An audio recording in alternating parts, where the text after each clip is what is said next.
A tense standoff between protesters and Liberian security forces after demonstrators tried to march to the office of the president, a move the police have been asked to stop. So the demonstrators broke into a song and dance, asking the president to quit office. There was also a small group of government supporters, but the police quickly stepped in to disperse them because they had no permit to hold a counter-protest. Organizers were hoping for a large anti-government gathering, but the massive police presence proved an effective deterrent. If you say people should be having the right to protest peacefully, you cannot intimidate them. The message that has been sent today, that even if it's few number of Liberians that have gathered, is sent a message. And what is the message that you're sending? That is, you have people who are disenchanted, people who are not satisfied based on the way governance is being handled under the Weah administration.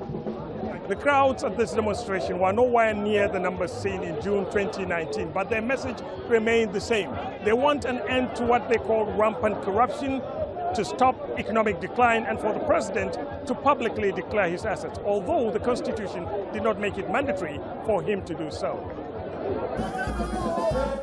Many Liberians are disappointed that their elected representatives failed to stand up to the president to stop the excesses they are protesting against, an opinion shared by some parliamentarians.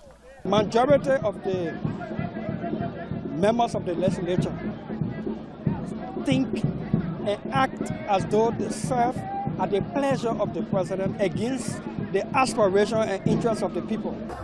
The government, for its part, says it has resolved many of the grievances of the protesters and blames agitators for stirring up trouble. President George Weah may have survived a third major protest of his 2-year-old government.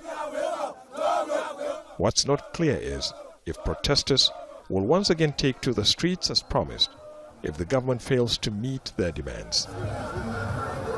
Ahmed Idris, Al Jazeera, Monrovia.